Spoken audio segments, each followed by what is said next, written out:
नमस्कार, मी ऐश्वर्या आणि आपण पाहत आहात आशा किरण बोलूया निसंकोच. लग्नानंतर प्रेग्नन्सी प्लॅनिंग हा प्रत्येक कपलच्या आयुष्यातील महत्त्वाचा टप्पा असतो. पण योग्य माहितीचा अभाव, बदललेली लाईफस्टाईल, कामाचा ताण आणि फर्टिलिटी बाबत असलेले गैरसमज यामुळे अनेक कपल्स नकळत काही चुका करताना दिसतात. आजकाल इनफर्टिलिटी आणि डिले प्रेग्नन्सीच्या समस्या वाढताना दिसत आहेत. त्यामुळे योग्य वेळी योग्य प्लॅनिंग आणि योग्य फर्टिलिटी अवेअरनेस खूप महत्त्वाचा ठरतो. म्हणूनच आजच्या भागात आपण समजून घेणार आहोत प्रेग्नन्सी प्लॅनिंग करताना कपल्सने कोणत्या गोष्टी लक्षात ठेवायला हव्यात आणि हेल्दी प्रेग्नन्सीसाठी लाईफस्टाईल आणि मेडिकल अवेअरनेस किती महत्त्वाचा आहे. या विषयावर मार्गदर्शन करण्यासाठी आज आपल्या सोबत आहेत प्रसिद्ध क्लिनिकल सेक्सोलॉजिस्ट आणि समुपदेशक डॉक्टर उमेश मुंदडाजी. डॉक्टर उमेश मुंदडा यांचं आशा किरण क्लिनिक 1985 पासून लोकांच्या सेवेत आहे आणि गेल्या 40 वर्षांपासून ॲज अ क्लिनिकल सेक्सोलॉजिस्ट म्हणून आणि फर्टिलिटी बाबत ते मार्गदर्शन करत आहेत. महाराष्ट्रात मुंबई, पुणे, नाशिक, कोल्हापूर आणि नगर अशा अनेक शहरांमध्ये त्यांचे क्लिनिक असून छत्रपती संभाजीनगर या ठिकाणी आशा किरणची मुख्य शाखा आहे. तिथे ते सोमवार ते शुक्रवार असतात आणि शनिवारी रविवारी पुणे आणि मुंबईच्या क्लिनिकमध्ये असतात. सर नमस्कार. नमस्कार. आजच्या आपल्या या भागामध्ये अर्थातच आशा किरण बोलूया निसंकोच मध्ये तुमचं मनपूर्वक स्वागत आहे. थँक्यू. आणि आज आपण प्रेग्नन्सी बद्दल बोलणार आहोत. तर सगळ्यात अगोदर मला तुमच्याकडनं जाणून घ्यायचंय की प्रेग्नन्सी प्लॅनिंगसाठी कोणतं वय योग्य मानलं जातं? आता प्रेग्नन्सीसाठी आजच्या स्थितीमध्ये जर योग्य वय मला तू विचारशील तर हे 21 ते 25 वर्षापर्यंत चांगलं वय असतं. जिथं म्हणजे ओव्हम रप्चर पण चांगलं असतात, ओव्हम क्वालिटी पण चांगली असते आणि स्पर्म क्वालिटी पण चांगली असते. तर हे वय जे असतं याचं हेल्दी स्पर्म आणि हेल्दी ओव्हम असल्यामुळं हेल्दी बेबी तयार होण्यास आपल्याला नक्कीच या वयाची पण मदत घेता येऊ शकते. पण आजच्या स्थितीमध्ये ड्यू टू द एज्युकेशन म्हणा किंवा आपलं करिअरबद्दल जे मुलं मुली विचार करतात त्याच्यामुळं थोडं लेट लग्न होत आहेत आणि त्याच्यामुळं प्रेग्नन्सी डिले होत आहेत. आणि त्याच कारणामुळं आज आपल्या समाजामध्ये भरपूर IVF सेंटर उघडलेले आहेत. प्रत्येक शहरामध्ये तू जर बघशील तर एक 5-5, 10-10, 20-20 इनफर्टिलिटी क्लिनिक उघडलेले आहे. त्याला एकच कारण आहे की जर लेट तुम्ही जर मॅरेज करत असाल तर जेव्हा वयाच्या 30-32 वर्षामध्ये मॅरेज करसाल आणि 35-36मध्ये तुम्ही जर प्लॅनिंग करत असाल तर नक्कीच तुम्हाला प्रेग्नन्सी व्हायला काही ना काही अडथळे निर्माण होत आहेत. याच्यामध्ये तुमची लाईफस्टाईल पण जबाबदार आहे आणि जे की म्हणजे प्रॉपर तुम्हाला गाईडलाईन पाहिजे किंवा प्रॉपर तुम्हाला नॉलेज पाहिजे त्या नॉलेजचा अभाव असतो. त्याच्यामुळं पण प्रेग्नन्सी डिले होते. अच्छा, प्रेग्नन्सी प्लॅनिंग करताना कपल्सकडून सर्वसामान्य कुठल्या चुका होतात? सर्वसामान्य चुका म्हणजे आजच्या स्थितीमध्ये 21व्या शतकामध्ये जी माझ्या क्लिनिकला येणारे पेशंट बघतो जे माझ्याकडं इनफर्टाईल कपल्स येतात तर त्यांची एकच समस्या असते की त्यांना प्रॉपर नॉलेज नसतं की योग्य कोणत्या वेळी आपण जर शारीरिक संबंध ठेवले तर आपल्याला प्रेग्नन्सी होण्याचे चान्सेस असतात. हे 90% लोकांना माहीत नसतं. तर आता तुला मी सांगतो या व्हिडिओद्वारा की मासिक पाळीचा जो पहिला दिवस असतो म्हणजे ज्या दिवशी स्त्रीला ब्लिडिंग चालू होतं तर तो आपण पहिला दिवस पकडायचा. इथून आपण काउंटिंग करायचं.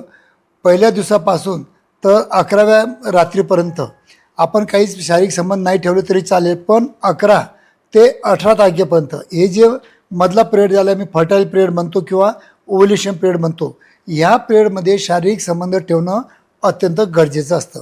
तर हेच लोकांना माहीत नसतं. हे जर 7-8 दिवस जर प्रॉपर जर सेक्च्युअल ॲक्टिव्हिटी ठेवत नसतील किंवा शारीरिक संबंध ठेवत नसतील तर नक्कीच त्यांना प्रेग्नन्सीसाठी अडथळे येतात.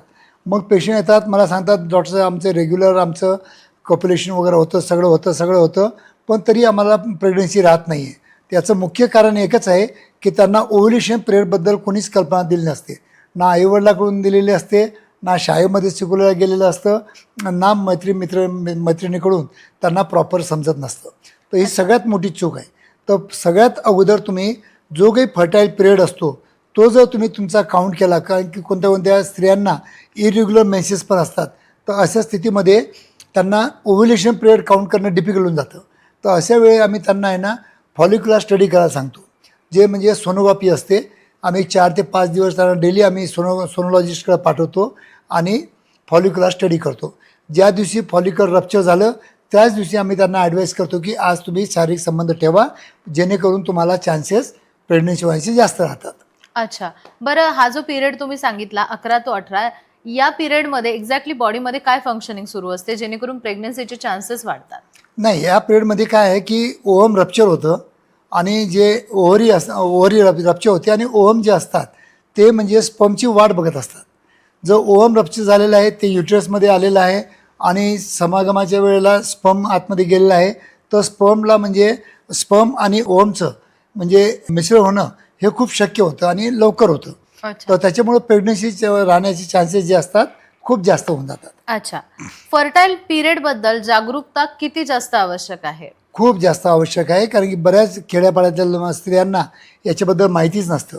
जर इरेग्युलर मेन्सेस असतील तर त्यांचं हेमोग्लोबिन वगैरे कमी असतं किंवा काही लाईफस्टाईल चेंज झालेली असते किंवा काही मानसिक तणावामुळे पण इरेग्युलर मेन्सेस होतात.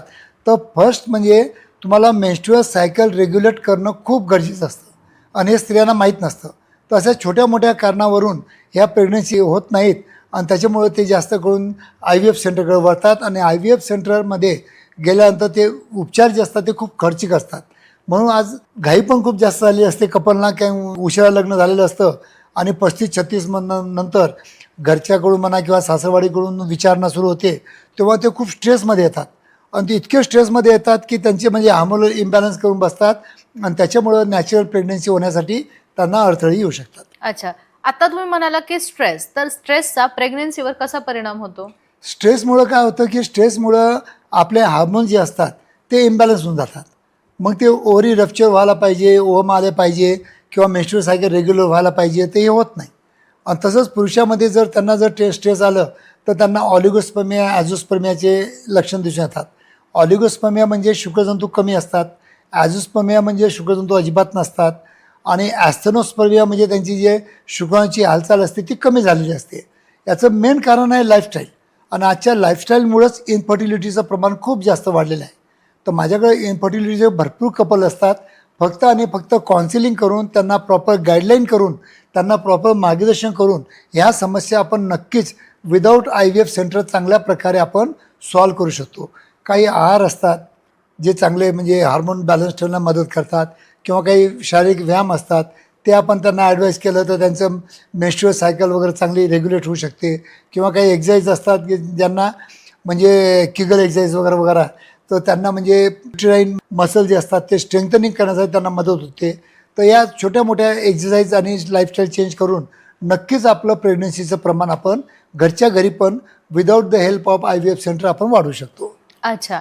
आणि सध्या ना नाईट कल्चर खूप जास्त वाढलंय, त्यामुळे स्मोकिंग असेल, अल्कोहोल असेल, याचं प्रमाणही खूप वाढलंय महिलांमध्ये सुद्धा आणि पुरुषांमध्ये सुद्धा. तर याचा प्रेग्नन्सीवर कसा परिणाम होतो? स्मोकिंग किंवा अल्कोहोल किंवा रात्रीची झोप अधुरी होणं याच्यात डायरेक्ट म्हणजे आपल्या हार्मोनवर परिणाम होतातच. इवन आपल्या रक्तवाहिन्यावर, आपल्या हृदयावर याचे परिणाम होतात. ड्रिंकमुळं आपल्या माइंडवर पण परिणाम होतो. तर याच्यामुळं हार्मोनल इम्बॅलन्स होऊन जातं आणि हार्मोनल इम्बॅलन्स झाल्यामुळं त्यांची सायकल रेग्युलेट राहत नाही किंवा पुरुषामध्ये जितकी शुक्रजंतू आणि शुक्रांची निर्मिती व्हायला पाहिजे ती निर्मिती होत नाही. त्याच्यामुळे इन्फर्टिलिटीचे प्रॉब्लेम डेफिनेटली होऊ शकतात. त्यासाठी तुम्हाला नक्कीच जे काही ॲडिक्शन असेल हे ॲडिक्शन टाळणं गरजेचं असतं. मागच्या आपण एपिसोडमध्ये बोललो होतो की आजच्या स्थितीमध्ये स्क्रीन टाईम पण खूप वाढलेला आहे.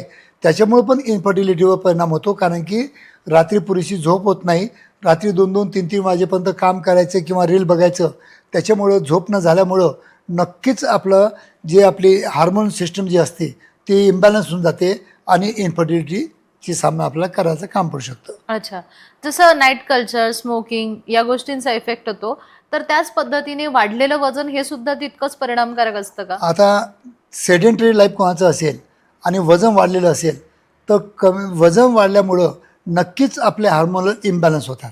अच्छा. आता जे काही माझ्याकडे समजा आता कपल येतात ज्या स्त्रियांचं वजन वाढलं असतं त्यांच्यामध्ये जर मी टेस्ट केलं त्यांचा PCOD नावाचा प्रकार असतो.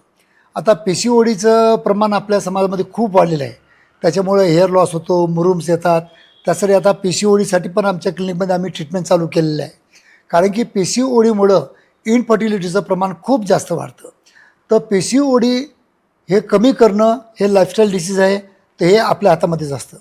जर तुम्ही लाईफस्टाईल चेंज केली, प्रॉपर एक्झरसाईज केले, प्रॉपर बॅलन्स डाएट घेतलं आणि प्रॉपर प्राणायाम योगा केला आणि जे काही अजून म्हणजे काही गोष्टी असतील जे आपण आत्मसात प्रॉपरली जर केल्या, तर मला वाटतं की PCODला दूर केलं तर 90% इन्फर्टिलिटीचे प्रॉब्लेम हे सॉल्व्ह होण्यासारखे असतात. अच्छा सर, पीसीओडी बद्दल थोडंसं आणखी एक्सप्लेन कराल का?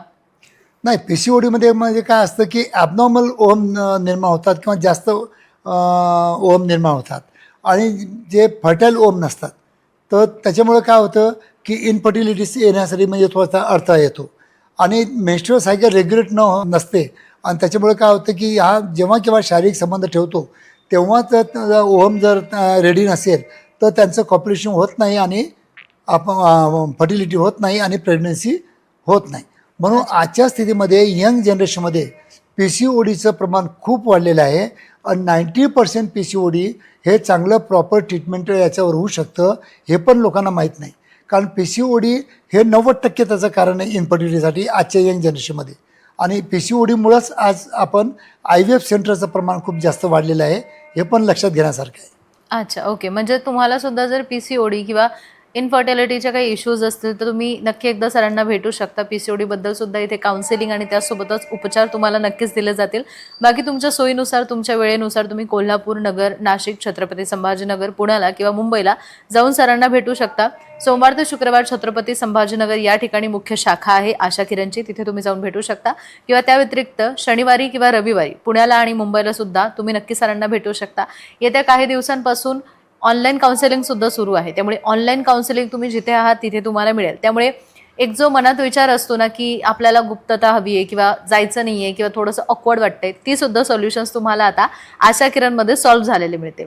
यासोबतच एक असतं ना की लग्न झाल्यानंतर लगेचच बेबी प्लॅन करायला पाहिजे की नाही, हा पण एक प्रश्न आहे, तर याबद्दल तुम्ही काय सांगाल? नाही, ह्याच्याबद्दल मी माझं पर्सनल ओपिनियन सांगेल की समोरच्या कपलचं म्हणजे केव्हा लग्न झालेलं आहे, त्यांचं आजच्या स्थितीमध्ये वय किती आहे हे मी लक्षात घेतो. जर खूप यंग असतील 22, 23, 24 वर्षाचे असतील तर मी त्यांना ॲडवाईस करतो की तुम्ही 2-3 वर्ष चांगलं सेक्शुअल लाईफ एन्जॉय करा आणि त्याच्यानंतर बेबी प्लॅन करा. कारण की आपलं करिअर डेव्हलप करताना किंवा आपलं जॉब आपण करताना या सगळ्या गोष्टी लक्षात घेऊनच आपल्याला बेबी प्लॅनिंग करावं लागतं. कारण का आजच्या स्थितीमध्ये जर पुण्या मुंबईला तू बघितलं की दोन्ही म्हणजे काम करतात, दोघेही वर्कहॉलिक असल्यामुळं जे म्हणजे बाळ जर जन्माला आलं तर त्याचं म्हणजे संगोपन करण्यासाठी दोघांना पण वेळ पण पाहिजे. तर या वेळेचं पण प्लॅनिंग करून जर प्रॉपर गोष्टी जर सगळ्या म्हणजे लक्षात घेऊन जर तुम्ही जर पुढे गेलात तर मला वाटतं की बेबी प्लॅनिंग चांगल्या प्रकारे आपण नक्कीच करू शकतो आणि करायला पण पाहिजे. अच्छा, म्हणजे तुमच्या वयावर डिपेंड करतं, तुमच्या कल्चरवर डिपेंड करतं की तुम्ही बेबी कधी प्लॅन करायला पाहिजे. म्हणजे तिथे असे काही ठराविक असं नाहीये की तुम्ही लग्नानंतर करायलाच पाहिजे किंवा थोडा स्टॉप घेऊन करायला पाहिजे. यासोबतच प्री प्रेग्नेन्सी चेकअपमध्ये कुठल्या कुठल्या टेस्ट महत्त्वाच्या असतात? प्रेग्नन्सीसाठी 99% जे म्हणजे घटक जो काम रिस्पॉन्सिबल असतो तो असतो हार्मोन्स. स्त्रियामध्ये इस्ट्रोजिन, प्रोजेस्ट्रॉन असतो आणि पुरुषामध्ये टेस्टोस्टेरॉन असतो. जर टेस्टोस्टेरॉनचं प्रमाण कमी असेल तर स्पर्मॅटोजेनेसिस होणार नाही आणि त्यांना स्पर्मचे प्रॉब्लेम येणारच आहेत. आणि जर स्त्रियांमध्ये इस्ट्रोजिन आणि प्रोजेस्ट्रॉनचं प्रमाण जर कमी असेल तर नक्कीच त्यांचं ओव्हम रप्चर प्रॉपर होणार नाही आणि त्याच्यामुळं फर्टिलिटीचे प्रॉब्लेम येतात. सगळ्यात महत्त्व आपण देतो हार्मोनला. हार्मोन बॅलन्स ठेवणं, मेंटेन ठेवणं हे आपल्या हातामध्ये असतं. जर वेट वाढलेलं असेल तर वेट कमी करणं गरजेचं असेल, काही स्ट्रेस असेल तर स्ट्रेस कमी करणं गरजेचं असेल, खूप धावपळीचं जीवन जगत असतील तर नक्कीच त्याला थोडंसं रिलॅक्झेशन पण असणं गरजेचं असतं. त्यासाठी आपल्याला प्लॅनिंग करावं लागतं. तर हे फक्त आणि फक्त हार्मोन आणि हेमोग्लोबिन या 2 गोष्टी जर प्रॉपर मेंटेन ठेवल्या तर मला वाटतं की फर्टिलिटीसाठी काही कोणतेही प्रॉब्लेम येणारच नाही. म्हणजे त्यांना जर प्री प्रेग्नन्सी टेस्ट करायचे असतील तर तुम्ही हार्मोन्सची तुमच्या टेस्ट करायला हवी असं तुम्ही सांगा. बरोबर. सर, यासोबत मला सांगा की पुरुषांची फर्टिलिटी जी तपासणी आहे ती किती महत्त्वाची आहे? नाही, जेव्हा किंवा आमच्याकडे कपल येतात तर आम्ही दोघांची पण सोनोग्राफी करतो. स्त्रियांची सोनोग्राफी यासाठी करतो की फॉलिक्युलर स्टडी करून आम्ही बघतो की यांचं टायमावर ओव्हरी रप्चर होते आहे का नाही होते, ओव्हम बरोबर निघत आहेत का नाही निघत आहेत. आणि पुरुषांची यासाठी बघतो की याच्या स्पर्मॅटोजेनेसिस बरोबर होत आहे का नाही होत आहे. जर हे प्रॉपर होत नसेल मग त्यावर आम्ही योग्य मार्गदर्शन, योग्य डाईट, योग्य एक्सरसाइज आणि योग्य मेडिसिन आम्ही द्यायचा प्रयत्न करीत असतो. अच्छा, नॅचरल प्रेग्नन्सीसाठी हेल्दी लाईफस्टाईल किती गरजेची असते तुम्हाला काय वाटतं? सेक्शुअल लाईफसाठी आणि हेल्दी प्रेग्नन्सीसाठी आणि कोणतेही म्हणजे आजार जर तुम्हाला टाळायचे असेल तर हेल्दी लाईफस्टाईल महत्त्वाचं आहेच. अच्छा, जितकी तुमची हेल्दी लाईफस्टाईल असेल तितकं तुम्हाला म्हणजे कोणतेही इश्यू येणारच नाहीत. अच्छा, रूट्स असते. इवन म्हणजे हार्टसाठी म्हणा, डायबिटीससाठी म्हणा, बीपीसाठी म्हणा, कोणत्याही कारणासाठी हेल्दी लाईफस्टाईल ठेवणं खूप महत्त्वाचं आहे. आणि आजच्या स्थितीमध्ये का बरं महत्त्वाचं आहे की ज्याप्रमाणे पूर्वी आम्हाला ऑर्गॅनिक फॉर्ममध्ये सगळे फळं भाज्या गिज्या सगळं भेटायचं किंवा चांगली क्लीन हवा भेटायची, तर त्याप्रमाणे आज आपल्या भारत देशामध्ये पेस्टिसाईडयुक्त आपल्याला फळं भेटत आहेत, पेस्टिसाईडयुक्त आपल्याला भाज्या भेटत आहेत आणि पेस्टिसाईडयुक्त आपल्याला गहू तांदूळ सगळं भेटत आहेत. धान्य पण. त्याच्यामुळं काही ना काही आपल्या पेस्टिसाईड आपल्या पोटामध्ये जातातच आणि त्याच्यामुळं हार्मोनल इम्बॅलन्स होतात आणि त्याच्यामुळं आपली जे सिस्टम आहे ती कुठून कुठे डिस्टर्ब होते आणि त्याच्यामुळं पण आपल्याला इन्फर्टिलिटीचे प्रॉब्लेम आजच्या स्थितीमध्ये जास्त फेस करण्याचं काम पडू शकतं. आणि दुसरं पोल्युशन इज ऑल्सो इम्पॉर्टंट. आपल्या भारत देशामध्ये खूप पोल्युशन आहे.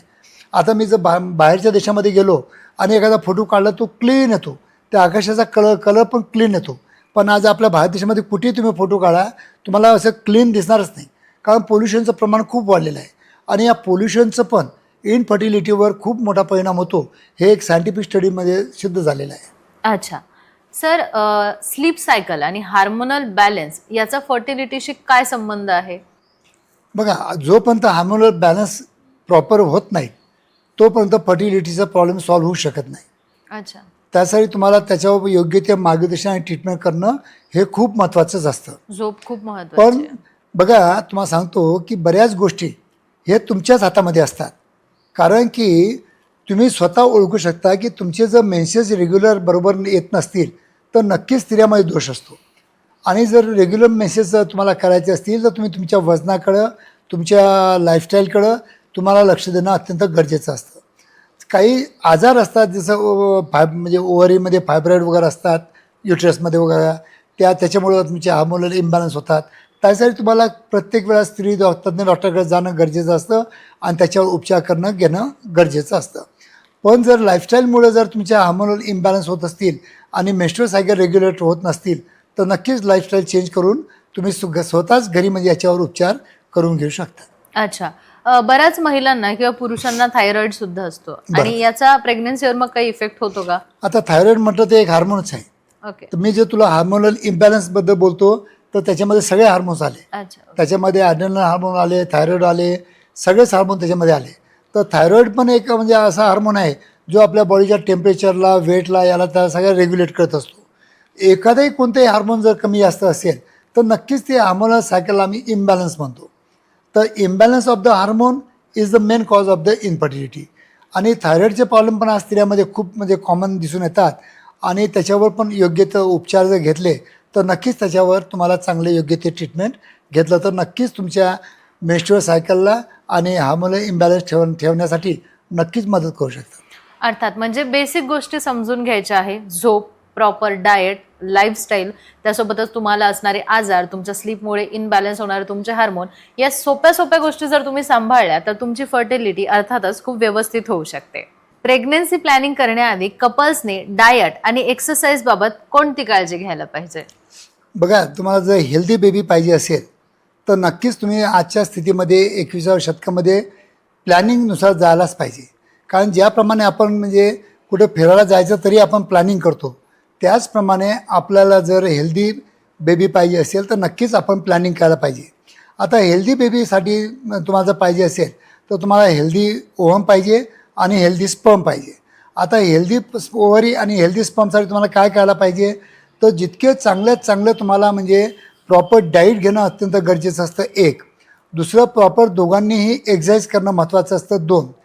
आपल्या माइंडमध्ये जर अँझायटी, डिप्रेशन वगैरे काही असेल किंवा खूप कामाची धावपळ असेल तर तुम्हाला प्राणायाम आणि योगा करणं पण अत्यंत गरजेचं असतं आणि आपलं वजन नियंत्रण ठेवणं गरजेचं असतं. या 4-5 गोष्टी जर तुम्ही प्रॉपर जर जुळून आणल्या आणि प्रॉपर वयामध्ये जर तुम्ही हेल्दी बेबी प्लॅनिंग करत असाल तर नक्कीच हेल्दी बेबी होण्यासाठी ह्या गोष्टींचा नक्कीच आपण बेनिफिट करून घेऊ शकतो. अच्छा, मला सांगा की वारंवार ज्या इमर्जन्सी पिल्स घेतल्या जातात तर त्याचा फर्टिलिटीवर इफेक्ट होतो का? येस, कारण की हे जे पिल्स असतात ते हार्मोन्स असतात. मी मागच्या एका एपिसोडमध्ये सांगितलं होतं की कोणतीही आपण जर बाहेरची औषधी आपण आपल्या शरीरामध्ये घेतली तर आपल्या शरीरातलं जे म्हणजे इस्ट्रोजन, प्रोजेस्टेरॉन तयार करतं त्या ग्रंथी ज्या असतात त्या थोडा कमी काम करतात आणि ह्या गोळ्या तुम्हाला नियमित घ्याव्या लागतात. काही मासिक पाळीच्या 5व्या दिवसापासून आपण स्टार्ट करायला सांगतो प्रेग्नन्सी अवॉइड करण्यासाठी. जसं कोणतेही IPL आपल्या हे गोळ्या असतात, तर त्या गोळ्या आपण 28 दिवसापर्यंत आपण चालू ठेवतो. जशा त्या गोळ्या संपल्या की आपल्याला मासिक पाळी येते, बरोबर आहे स्त्रियांना. तर ह्या औषधी डेली बेसिस आपल्याला घ्यावं लागतात. आता डेली तुम्ही इस्ट्रोजन आणि प्रोजेस्टेरॉनचा डोस घेत असाल तर नक्कीच तुमचा हार्मोनल इम्बॅलन्स होण्यासाठी या औषधी तुम्हाला कारणीभूत करू शकतात.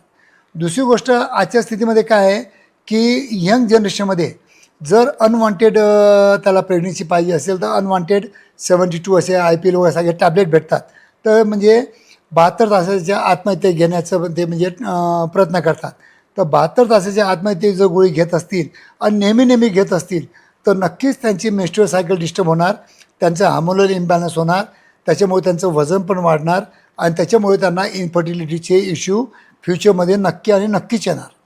होईपर्यंत जर तुम्हाला प्रेग्नन्सी अवॉइड करायची असेल तर तुम्ही तुमच्या गायनेकॉलॉजिस्टकडे जायला पाहिजे. प्रॉपर जे मी तुम्हाला सांगितलं की फर्टिलिटीचा जो पिरियड असतो मासिक पाळीच्या 11-12 दिवसापासून तर 18 दिवसापर्यंत, या दिवसामध्ये संबंध टाळून इतर दिवशी म्हणजे आम्ही त्याला सिंपल भाषामध्ये बोलतो की 7 days बिफोर द MC आणि 7 days after the MC is the safest period. तर या सेफ पिरियडमध्ये जर तुम्ही समागम करत असाल किंवा शारीरिक संबंध ठेवत असाल तर तुम्हाला मूलबाळ म्हणजे होणार नाही, तुम्ही प्लॅनिंग करू शकता. पण औषधी घेऊन जर तुम्ही प्लॅनिंग करत असाल तर नक्कीच येणाऱ्या फ्युचरमध्ये काही कुठं ना कुठं आपल्याला प्रेग्नन्सीसाठी अडथळे येऊ शकतात. अर्थात म्हणजे जर तुम्हाला प्रेग्नन्सी अवॉइड करायची असेल तर अगेन तुमची लाईफस्टाईल आणि जो टायमिंग आहे तो इम्पॉर्टंट आहे. फक्त पिल्सवर डिपेंड न राहता प्रॉपर गायडन्स घ्या. आशा किरणमध्ये तुम्हाला सगळ्या बाबतीत गायडन्स दिला जाणार आहे आणि सगळ्यात महत्त्वाचं म्हणजे आशा किरणमध्ये सगळ्यात पहिली पायरी असते काउन्सिलिंगची. डायरेक्ट तुम्हाला गोळ्या किंवा औषधं दिली जात नाही. पहिल्यांदा तुमचं प्रॉब्लेम काय आहे, लाईफस्टाईल काय आहे, स्ट्रेस काय, प्रेशर काय, सगळं जाणून घेतलं जातं आणि त्यानंतर तुम्हाला सोल्युशन दिलं जातं. अर्थातच काय तर 99% केसेसमध्ये फक्त काउन्सिलिंगने तुमचे सगळे प्रॉब्लेम सॉल्व्ह केले जातात. कारण इथे तुमची लाईफस्टाईल व्यवस्थित केली जाते आणि तुम्हाला सायकोलॉजिकली प्रॉपर ट्रीटमेंट दिली जाते. डॉक्टर, आजच्या विषयावर तुम्ही अतिशय महत्त्वपूर्ण आणि मार्गदर्शक माहिती दिली, त्याबद्दल तुमचे मनापासून धन्यवाद. प्रेक्षक हो, प्रेग्नन्सी प्लॅनिंग हा फक्त एक निर्णय नसतो, तर तो योग्य माहिती, हेल्दी लाईफस्टाईल आणि अवेअरनेस यांच्याशी जोडलेला विषय असतो. योग्य वेळी योग्य मार्गदर्शन घेतल्यास अनेक समस्या टाळता येऊ शकतात.